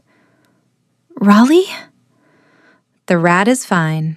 He's currently sleeping on a pillow that costs more than my car," Hermes said, gesturing to the foot of the bed where Raleigh was snoring. Memory flooded back. The file, the note, the crash, the wolves. Carly stiffened. "Dexter, he..." The file. He bought the debt. He tried to own me. Hermes sighed, closing the magazine. Is that what you think? You stubborn, foolish girl. I saw the papers, Hermes. Acquisition target. He's just like Marcus. He wanted to control the nursery. He bought the debt to forgive it, you idiot, Hermes said bluntly. Carly froze. What? Hermes stood up, leaning on his cane. The bank was going to auction your land to a developer on Monday. Dexter found out. He couldn't just pay it off because he knew your pride wouldn't let you take the money. So, he bought the debt portfolio from the bank so he could legally mark it as paid in full without you knowing until it was done. He was trying to save your legacy, not steal it. The air left the room. The silence was absolute, heavy with the weight of her mistake. He was saving me? Carly whispered, tears pricking her eyes. He took a knife to the shoulder for you, Hermes pointed out. I think his intentions are clear. Hermes patted her hand, stood up, and walked out. I'm going to make coffee. Fix this. Moments later, Dexter appeared in the doorway. He was shirtless, a thick bandage wrapping his left shoulder and chest. He looked wrecked, eyes rimmed with red, stubble darkening his jaw. He hovered in the hall, afraid to enter. Carly, he said, his voice rough. You idiot, she sobbed, holding out her arms. Dexter crossed the room in 2 strides. He collapsed onto the edge of the bed, burying his face in her neck. He smelled of soap and copper and burnt cedar. I thought I lost you, he murmured against her skin. I saw the car. The crash. Hermes told me, Carly cried, running her hands over his bare, warm back. About the nursery. I'm so sorry. I know. I should have told you. Dexter pulled back, framing her face with his large hands. His midnight blue eyes were intense, searching hers. I don't want to own you, Carly. I just want to make sure you're safe enough to bloom. The confession hung in the air, ineffable and perfect. Carly didn't speak. She pulled him down. The kiss was different this time. It wasn't an explosion, it was a surrender. It was a slow, agonizingly sweet slide into oblivion. Dexter was careful, mindful of her injuries, treating her like she was made of spun glass. But Carly wasn't having it. She needed to feel him. She needed to know he was real. She tugged him closer, her hands exploring the hard muscles of his chest, the bandage on his shoulder, the heavy beat of his heart. Love me, she whispered against his lips. Right now. Dexter growled low in his throat, a sound of pure worship. He shifted, covering her body with his, careful not to put his full weight on her. The friction was electric, skin on skin, heat on heat. When they finally joined, it was a slow, deep rhythm that felt like coming home. There was no rush, only the visceral connection of 2 souls finally locking into place. Dexter watched her face the entire time, his expression open and vulnerable, as if he were memorizing every breath she took. It was passionate. It was intoxicating. And for the first time in her life, Carly didn't feel like she was losing herself. She felt like she was being found. Chapter 23. Sunlight hit Carly's face, waking her up. She stretched, her body aching in a way that was entirely pleasant. She reached out for Dexter, but the other side of the bed was empty. Panic flared for a split second before she heard it, the sizzling of batter and the sound of jazz. She grabbed one of Dexter's crisp white dress shirts from a hanger and pulled it on. It hung to her knees. She padded barefoot out to the kitchen. The scene that greeted her was domestic chaos. Dexter was sitting at the island, wearing sweatpants and sipping coffee. He looked relaxed, his hair messy, the bandage on his shoulder stark white against his tan skin. Uncle Hermes was at the stove, wearing a Kiss the Cook apron. Where did he even find that? And flipping pancakes with his cane. "Morning, sleepyhead," Hermes boomed. "I hope you're hungry. I made my famous blueberry stack. The secret ingredient is bourbon." "In the batter?" Carly asked, leaning against the door frame. "And in the cook," Hermes winked, taking a sip from a mug that definitely didn't contain coffee. Dexter turned on the stool. His eyes lit up when he saw her in his shirt. He reached out a hand, and she walked into his space naturally, letting him pull her between his knees. He pressed a kiss to her stomach, right through the fabric. "How is the head?" he asked softly. "Better," she smiled, running her fingers through his hair. "How is the shoulder?" "It exists," he shrugged. "Hermes is holding the kitchen hostage." "I am providing sustenance," Hermes corrected. He slid a plate of pancakes onto the counter. "Eat up. You two burned a lot of calories last night. You do realize there is currently no door on that bedroom, right?" "I heard everything." Carly's face turned bright red. Dexter choked on his coffee. "Hermes," Dexter warned, wiping his mouth. "What? I'm just saying. For a man who barely talks, you certainly have a vocabulary when you're—" "Pancakes!" Carly shouted, grabbing a fork to shove food into her mouth to stop the conversation. Raleigh trotted into the kitchen, his nails clicking. He sat down next to Dexter's stool and let out a demanding woof. Without looking, Dexter cut a piece of sausage and dropped it. Raleigh caught it midair. "You're spoiling him," Carly mumbled with a full mouth. "He is a war hero," Dexter said seriously.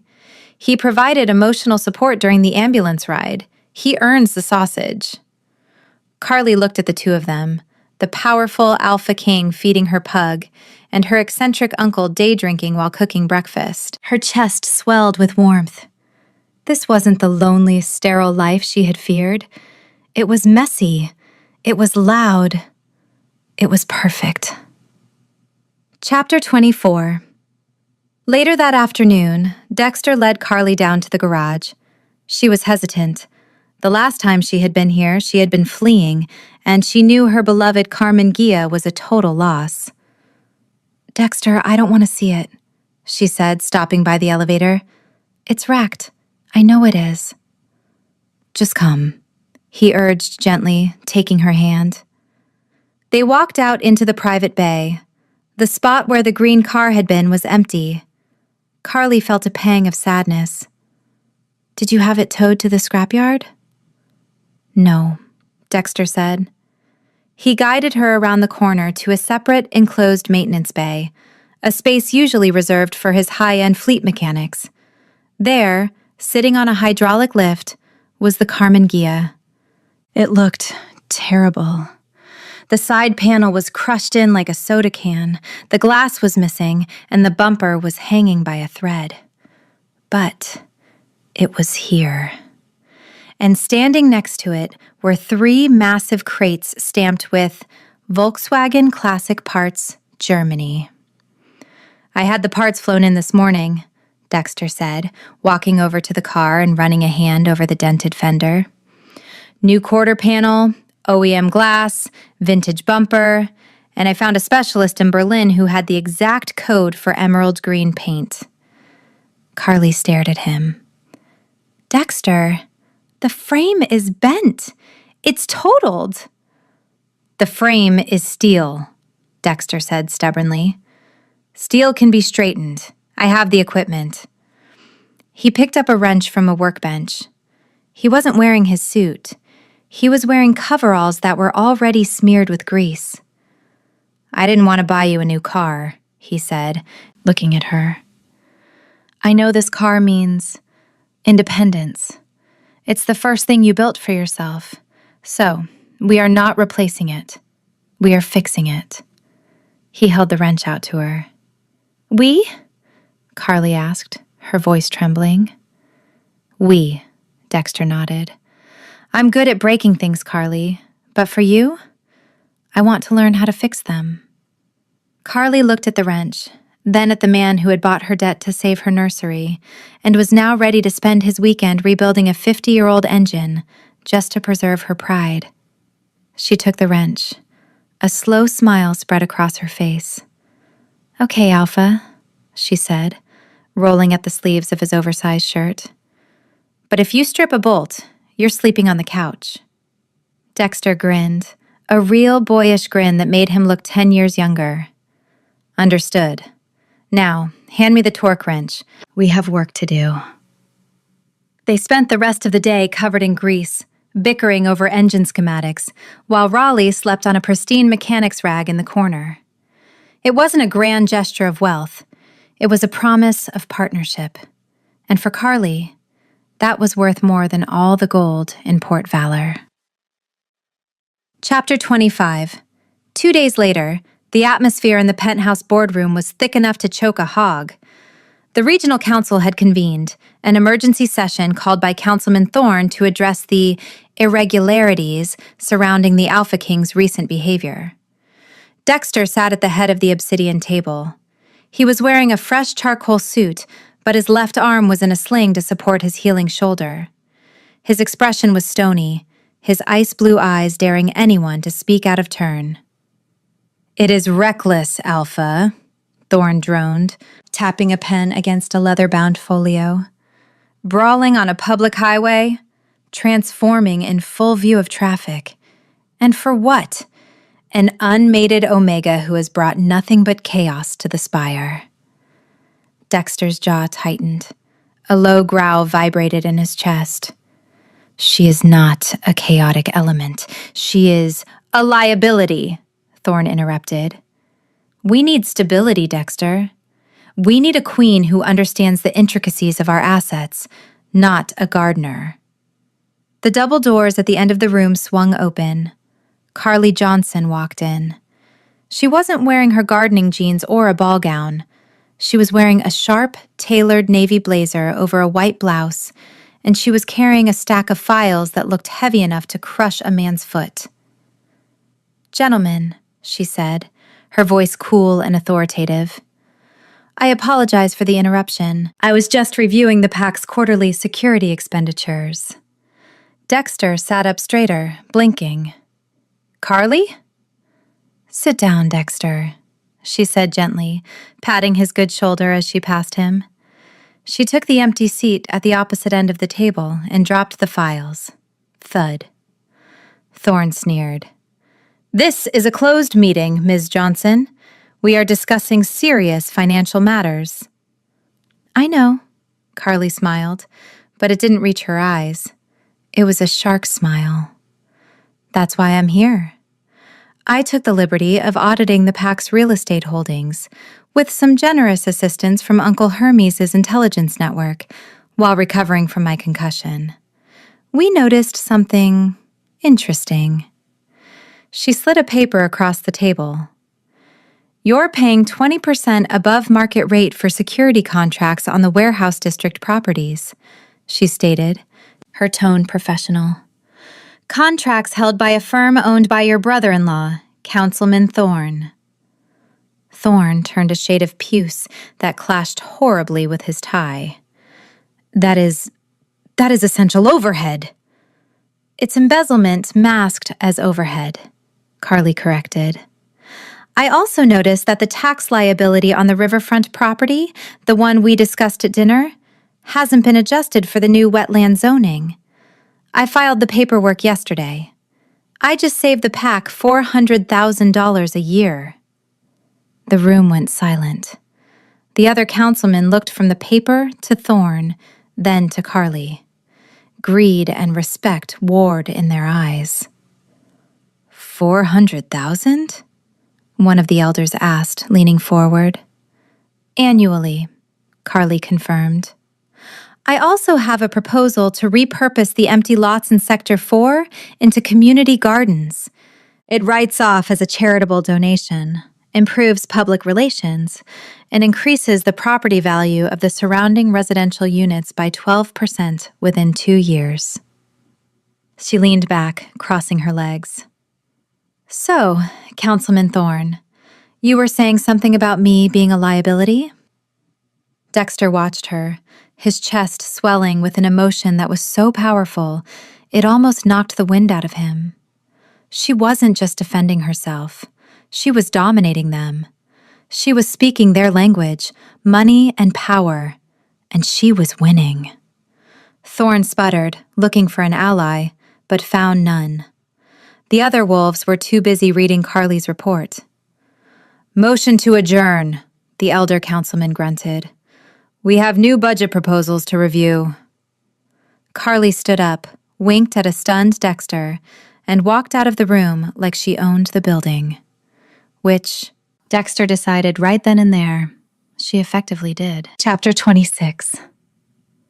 That evening, the terrace was bathed in the soft amber glow of the city lights. The garden Carly had planted was thriving, the scent of jasmine and wild honeysuckle mixing with the cool evening breeze. Dexter was pacing. He was usually a man of stillness, a predator who waited, but tonight he was vibrating with nervous energy. He kept checking his pocket, then checking his watch, then checking the position of the moon. "You're going to wear a groove in the slate," Carly said, stepping out through the glass doors. She was holding 2 mugs of tea. "Relax, big guy. The council is gone. You're safe." Dexter stopped. He looked at her. She was wearing one of his oversized sweaters and leggings, her hair messy and perfect. The bruise on her forehead had faded to a faint yellow smudge. She looked like home. "I'm not worried about the council," Dexter said, his voice rough. He took the tea from her and set it on a table without drinking it. "I am worried about protocol." "Protocol?" Carly raised an eyebrow. "Is this about the door again? Because I promised I wouldn't lock the new one." "No." Dexter took a step closer. He reached out, taking her hands in his. His palms were warm and slightly damp. "Carly, my life has been cold, structured, a series of transactions and battles." He looked down at her, his midnight blue eyes searching her face. "Then you walked into a hardware store and told me I was lifting wrong. You filled my house with plants. You filled my silence with jazz. You filled my chest with a heart I didn't know I had." Carly's breath hitched. She squeezed his hands. "Dexter, I don't want to just be your mate because biology says so," Dexter continued, his voice dropping to a whisper. "I want to be your partner, your mechanic, your husband." He let go of her hands and reached into his pocket. He pulled out a small velvet box. He didn't open it immediately. He dropped to one knee on the slate tiles. "Carly Johnson," he said, looking up at her with raw vulnerability. "Will you do me the extraordinary honor of letting me annoy you for the rest of our lives?" Carly stared at him. Tears welled up in her eyes, blurring the city lights. She nodded, unable to speak. "Yes. Yes, you big idiot." Dexter smiled, a blinding, genuine smile that transformed his face. He opened the box. Inside sat a vintage platinum signet ring, heavy and timeless, set with a rare emerald that matched her car. He slid it onto her finger. It fit perfectly. "Yes!" Carly laughed, pulling him up to kiss him. "Woof!" They broke apart. Raleigh trotted out from behind a fern looking expectant. He had a red bow tie on, which was slightly crooked. "You're late," Dexter told the pug. "You were supposed to come out when I mealed." Raleigh snorted, sat down on Dexter's foot, and looked at Carly as if to say, "I'm here now. Where's the treat?" Carly laughed, hugging Dexter tight, the ring cool against his neck. "He's perfect. You're perfect. Even if your timing is terrible." Chapter 27. 6 months later. The sign above the wrought iron gates read, Greenhaven and Company, Landscape Architecture. The parking lot was full. Carly walked out of the main greenhouse, wiping dirt from her hands.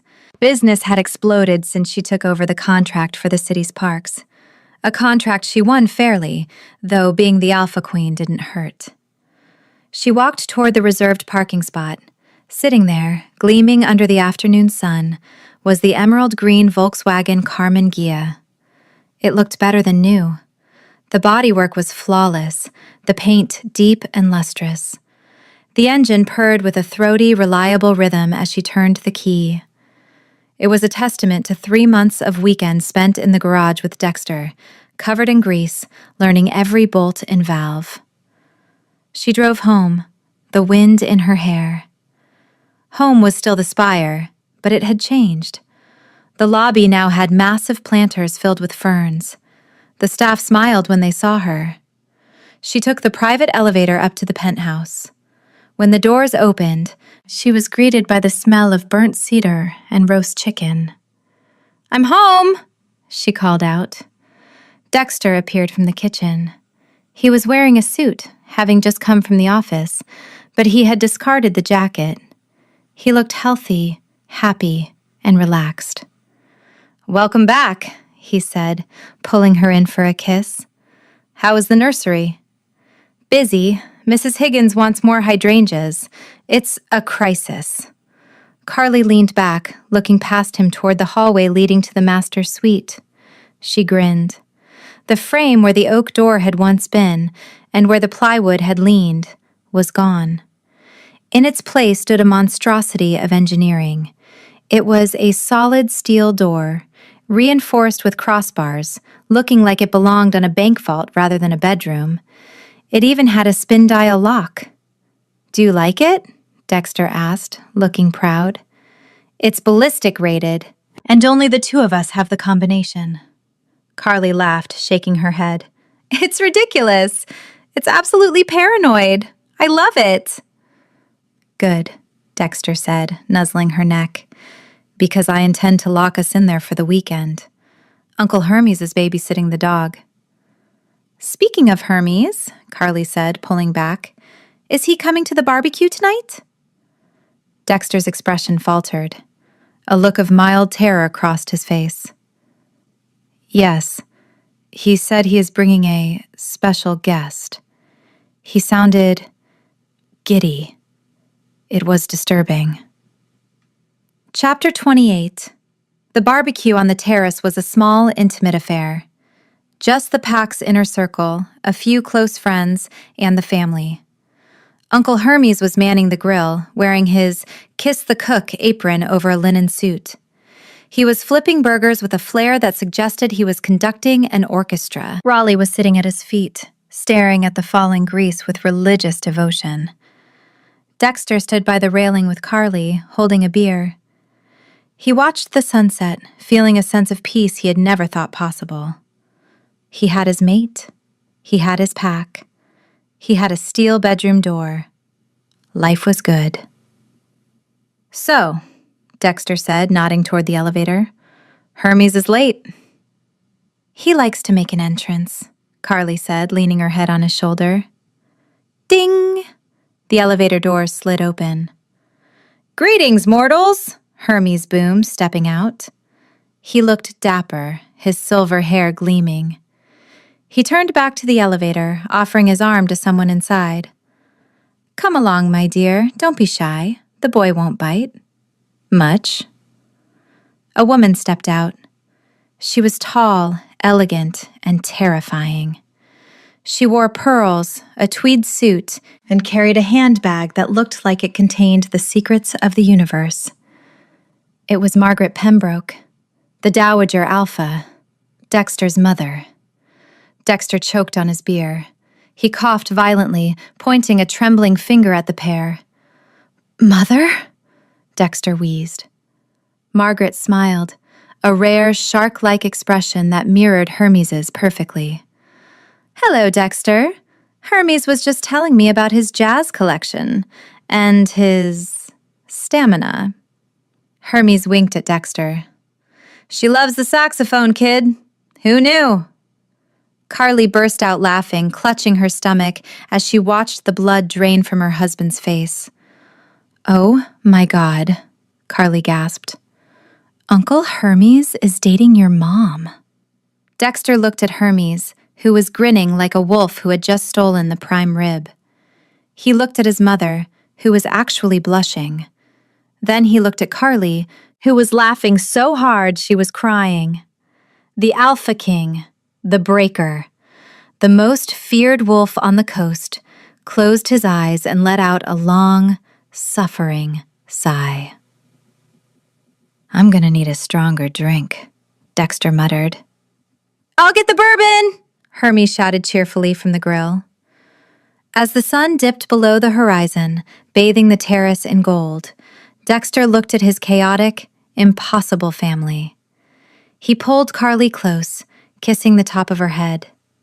"Nowhere to hide," she whispered, teasing him with his own line. Dexter smiled against her hair. "Nowhere I'd rather be." The end. Quick favor, don't go anywhere yet.